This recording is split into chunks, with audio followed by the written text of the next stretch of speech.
નમસ્કાર મિત્રો, સ્વાગત છે તમારું HNCU સ્ટડી પોઈન્ટ યુટ્યુબ ચેનલના એક નવા વિડીયોમાં। મિત્રો, છેલ્લા 2-3 દિવસથી તમે આ સમાચાર સાંભળ્યા હશે કે ગુજરાતની અંદર તલાટીની 2458 જગ્યાઓ માટે વર્ષ 2025ની અંદર ભરતી કરવામાં આવશે।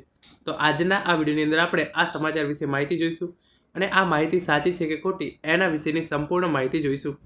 જે મિત્રો તલાટી ભરતીની રાહ જોઈ રહ્યા છે તેઓ આજના આ વિડીયોની અંદર હું તમને જે પણ માહિતી આપું છું એ ખૂબ જ ધ્યાનથી સમજી લેજો, કારણ કે આ ભરતી થશે કે નહીં એના વિશે આપણે આજના આ વિડીયોની અંદર સંપૂર્ણ માહિતી મેળવી લઈશું। તો હવે શરૂ કરીએ આજનો આ વિડીયો। તમે જોઈ શકો છો, ગુજરાત તલાટી ભરતી 2025ની જાહેરાત, કુલ જગ્યાઓ 2458 જે છે એ ઘણા 2-3 દિવસથી આ સમાચાર ફરી રહ્યા છે। એ તમામની અંદર કહેવામાં આવી રહ્યું છે કે 2458 જગ્યાઓ માટે તલાટી ભરતી 2025ની જાહેરાત કરી દેવામાં આવનાર છે। લાયકાત, અભ્યાસક્રમ, તૈયારી માટે પુસ્તકો, પગાર અને પ્રમોશન, આ તમામ બાબતો વિશે જે છે એ વિડીયોની અંદર ઇન્ફોર્મેશન આપવામાં આવેલી હોય છે। તો આ માહિતી સાચી છે કે ખોટી એ આપણે જોઈએ। તમે જોઈ શકો છો, કુલ આ જે છે ટ્વીટ છે એની અંદર કુલ 8 મુદ્દા છે એના વિશે વાત કરવામાં આવેલી છે। અને જે ત્રીજા નંબરનો મુદ્દો છે એની અંદર તલાટી ભરતીની કરવામાં આવશે કે નહીં, એટલે કે તલાટીની ભરતી કરવામાં આવશે કે નહીં એના વિશેની માહિતી આપવામાં આવેલી છે। તો એ તમે ત્રીજા ટોપિક માટેની વેઇટ કરો, ત્યાં સુધી જે બીજા વિદ્યાર્થીઓ માટે અગત્યના ટોપિક છે એ એક બે આપણે જોઈ લઈએ। એ લખ્યું છે એ પ્રમાણે CCE ગ્રુપ બીની પરીક્ષાનો નિર્ણય ગૌણ સેવા ભરતી બોર્ડના સ્થાયી અધ્યક્ષ પદભાર સંભાળશે ત્યારબાદ લેવામાં આવશે। એટલે કે CCE ગ્રુપ બીની પરીક્ષા ક્યારે લેવામાં આવશે એના રિલેટેડ આ પહેલો પોઈન્ટ છે, એની અંદર વાત કરવામાં આવેલી છે। જે બીજો પોઈન્ટ છે એ તમે જોઈ શકો છો, ગૌણ સેવા પસંદગી મંડળના ચેરમેન તરીકે IAS તુષાર ધોળકિયાની નિમણૂક કરવામાં આવી છે, પરંતુ થોડા દિવસ પહેલાં એમના પૂજ્ય માતૃશ્રીનું સ્વર્ગવાસ થયું હોવાથી ચાર્જ સંભાળેલ નથી। બની શકે છે આવતા સોમવાર અથવા 1 જાન્યુઆરી 2025ના રોજથી ચાર્જ સંભાળશે। એટલે કે CCE ગ્રુપ બીની એક્ઝામ ક્યારે આવશે એના રિલેટેડ આ ઇન્ફોર્મેશન છે એ આપવામાં આવેલી છે। અને હવે વાત કરીએ ત્રીજા નંબરના ટોપિક કે જેના માટે તમે આ વિડીયો જોઈ રહ્યા છે કે તલાટી ભરતી 2025 છે એ કરવામાં આવશે કે નહીં। તો તમે જોઈ શકો છો, ઉમેદવાર દ્વારા પૂછવામાં આવ્યું હતું કે હાલમાં મહેસૂલ વિભાગના તલાટીની ચર્ચા છે, તે સમાચારમાં કોઈ સત્યતા, એટલે કે જે છે એ ગૌણ સેવા પસંદગી મંડળ છે એમને આ ઉમેદવારો દ્વારા પ્રશ્ન કરવામાં આવ્યો હતો। તો આ વાતની પુષ્ટિ કરવા માટે ગૌણ સેવાના સચિવશ્રીને રૂબરૂ પૂછેલ તથા નાણાં વિભાગમાં તપાસ કરતા જાણવા મળે છે કે કોઈ જ પ્રકારના માંગણા પત્રક કે પરીક્ષાની તૈયારી માટે કોઈ પ્રોસેસ હાલમાં ચાલુ નથી। પરીક્ષા પ્રક્રિયાની કામગીરી માટે કોઈ કામગીરી ગૌણ સેવાને પણ મળે નથી। વર્તમાન જવાબદાર અધિકારીને પૂછી આ વાતની અમે પુષ્ટિ કરેલ છે।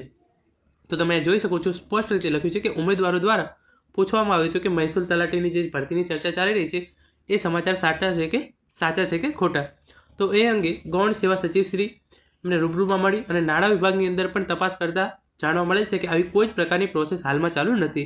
અને એવું કહેવાય રહ્યું છે કે આ વખતે જે રેવન્યુ તલાટીની 2458 જગ્યાઓ માટે ભરતી બહાર પાડવામાં આવશે એની પ્રક્રિયા છે એ રેવન્યુ વિભાગ દ્વારા નહીં પણ ગૌણ સેવા પસંદગી મંડળ દ્વારા કરવામાં આવશે।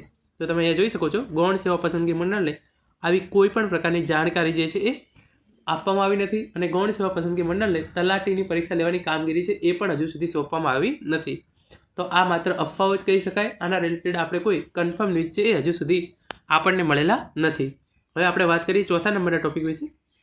જાહેરાત ક્રમાંક 226 સંશોધન મદદનીશ અને આંકડા મદદનીશ પરીક્ષાને હજુ સમય લાગશે, તેના માટેની તૈયારી હજુ સુધી શરૂ થયેલ નથી। તો સંશોધન મદદનીશ અને આંકડા મદદનીશ પરીક્ષા છે એની હજુ તારીખ છે એ જાહેર થતાં ટાઈમ લાગશે। પછી GMCના આરોગ્ય વિભાગની વિવિધ સુરંગની જગ્યાઓ પરીક્ષા જે ગૌણ સેવાનું લેવાનું નક્કી થયેલ છે તેની જાહેરાત અંદાજિત આવતા મહિને થઈ શકે છે। એટલે કે GMC દ્વારા જે ભરતી બહાર પાડવામાં આવનાર છે એની ઓફિશિયલ જાહેરાત છે એ જાન્યુઆરી 2025ની અંદર થઈ શકે છે। આગળ લખ્યું છે એ પ્રમાણે જે પરીક્ષા માટે કોર્ટ કેસ કે કોઈ અડચણ નથી તેની પ્રોસેસ પૂર્ણ કરી નિમણૂક આપવાનો કાર્યક્રમ અત્યારે ચાલી રહ્યો છે। એટલે કે જેની અંદર કોઈ પણ પ્રકારનો કોર્ટ કેસ કરવામાં આવેલો નથી ઉમેદવારો દ્વારા, એના નિમણૂક પત્ર આપવાનો કામગીરી છે એ અત્યારે ચાલી રહી છે। અને ગૌણ સેવામાં બધી વહીવટી પ્રક્રિયા પૂર્ણ કરવા માટે જે છે એ પૂરતો સ્ટાફ છે અને સ્ટાફ પૂરતો જે છે એ સ્ટાફ નથી અને સ્ટાફની પણ કમી છે। ગૌણ સેવાનું મૂળ માળખું એક ચેરમેન અને 2 સભ્યનું હોય છે જે હાલમાં અપૂર્ણ છે। તમે જોઈ શકો છો નીચે ગૌણ સેવા કઈ રીતે કામ કરે છે, એમના એક અધ્યક્ષ હોય છે, પછી એક સભ્ય હોય છે, એક સચિવ હોય છે અને એક બીજા સભ્ય હોય છે। તો જે સભ્ય એક છે એની જગ્યા પણ ખાલી છે અને જે હસમુખ પટેલ સાહેબ છે એ પણ 31 ડિસેમ્બર 2024ના રોજ નિવૃત્ત થાય છે। અધ્યક્ષ છે એમણે હજુ સુધી જે છે એ કાર્યભાર સંભાળ્યો નથી અને સભ્ય 2 છે એની જગ્યા પણ ખાલી છે। તો આ બધી વ્યવસ્થાને કારણે જે છે એ હજુ CCE ગ્રુપ બીની પરીક્ષા છે એ પણ લેવામાં આવી શકી નથી। મિત્રો, આ હતો આજનો વિડીયો જેની અંદર આપણે તલાટીની ભરતી 2025ની અંદર કરવામાં આવશે કે નહીં એના વિશે અને બીજી કેટલીક બાબતો વિશે માહિતી મેળવી છે। Thank you so much for watching.